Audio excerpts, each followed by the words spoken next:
కోతల పహిల్వాను. అనగనగా ఒక పెద్ద రాజ్యం. ఆ రాజ్యంలోకి ఒకరోజు ఎత్తుగా బలంగా ఉన్న పహిల్వాను వచ్చాడు. అతడు నేరుగా రాజదర్బారులోనికి ప్రవేశించి రాజుగారితో, ఓ మహారాజా, నేను బలశాలిని, అతి శక్తివంతుణ్ణి.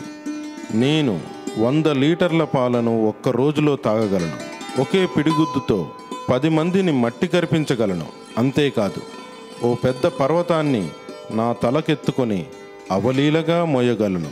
ఇకపోతే అడవి క్రూర జంతువులైన సింహం, పులి వంటి వాటితో భీకరంగా యుద్ధం చేసి వాటిని చిటికెలో బంధించడం అందరికీ తెలిసిన విషయమే. ఆ రాజు పహిల్వాన్ చెప్పిన మాటలన్నీ ఎంతో ఆశ్చర్యంగా విని అతడిని నమ్మాడు. ఇంత బలవంతుడైన పహిల్వాను తన రాజ్యంలో ఉండటం అవసరమని తలచి తన ఆస్థానంలో మంచి హోదాలో నియమించాడు. ఈ విధంగా పహిల్వాను కోటలో పాగా వేశాడు. 3 పూటలు తింటూ చాలా సమయం నిద్రిస్తూ తన గురించి గొప్పలు చెబుతూ కాలం గడపసాగాడు. ఆ రాజ్యం సరిహద్దుల్లో ఒక ఎత్తైన కొండ ఉండేది. ఆ కొండ మీది క్రూర జంతువులు రాత్రి వేళల్లో సరిహద్దు గ్రామాల్లోకి వచ్చి కోళ్లను, మనుషుల్ని చంపి తినేవి. దాంతో ఆ గ్రామాల ప్రజలు భయంతో వణికిపోయారు. ఈ వార్త వేగుల ద్వారా రాజుగారి చెవిన పడింది.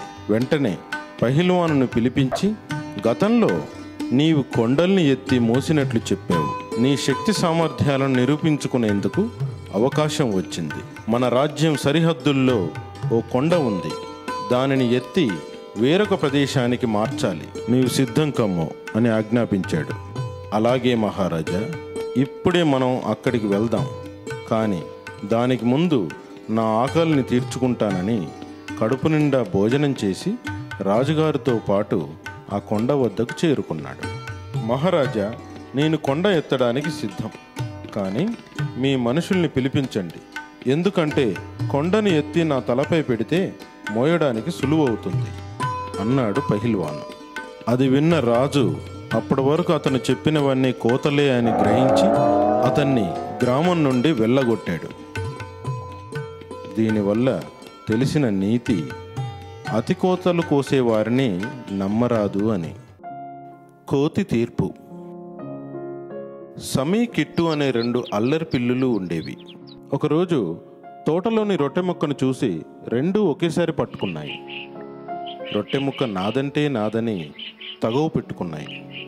హే కిట్టు, రొట్టె ముక్కను ముందు నేను పట్టుకున్నాను, అది నాది అని సమీ, లేదు లేదు, మొదట చూసింది నేను అని కిట్టు వాదించుకుంటున్నాయి. పక్కనే చెట్టుపై ఉన్న కోతి ఈ విషయాన్నంతా గమనిస్తూ ఉంది. పిల్లులు కోతిని రొట్టె ముక్క ఎవరికి చెందాలో న్యాయం చెప్పమని అడిగాయి. తెలివైన కోతి రొట్టె ముక్కను తీసుకొని 2 ముక్కలుగా చేసింది.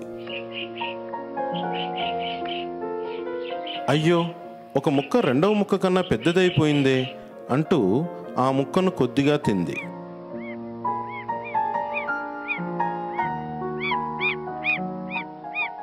అప్పుడు ఇంకో ముక్కను చూసి, ఈ ముక్క చిన్నదైపోయిందే అంటూ ఆ ముక్కను కొంచెం తిన్నది. అలా కోతి పిల్లుల్ని మోసం చేస్తూ రొట్టె ముక్కల్ని కొద్ది కొద్దిగా తింటుంటే పిల్లులు అలాగే చూస్తుండిపోయాయి.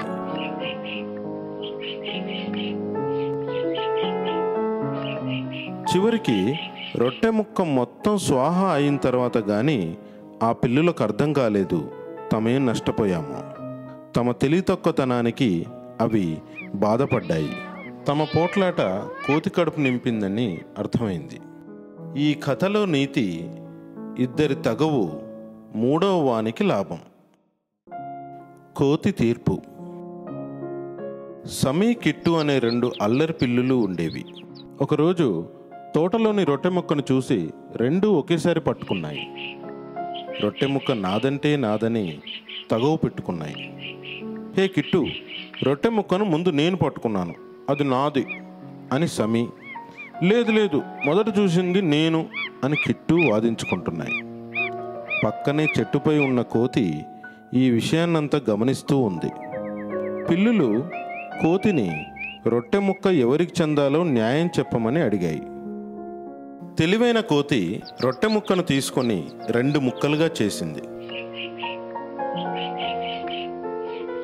అయ్యో, ఒక ముక్క రెండవ ముక్క కన్నా పెద్దదైపోయిందే అంటూ ఆ ముక్కను కొద్దిగా తింది.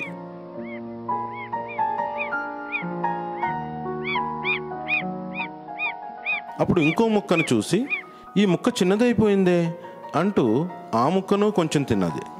అలా కోతి పిల్లుల్ని మోసం చేస్తూ రొట్టె ముక్కల్ని కొద్ది కొద్దిగా తింటుంటే పిల్లులు అలాగే చూస్తుండిపోయాయి.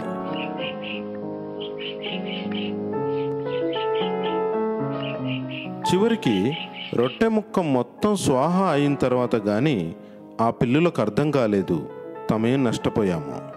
తమ తెలివితక్కువతనానికి అవి బాధపడ్డాయి. తమ పోట్లాట కోతి కడుపు నింపిందని అర్థమైంది. ఈ కథలో నీతి, ఇద్దరి తగవు మూడవ వానికి లాభం. నీళ్లలోనున్నప్పుడు మొసలి ఏనుగునైనను లోపలికి లాగివేయును, బయటనున్నచో కుక్క కూడా దానిని పీకివేయును అనగా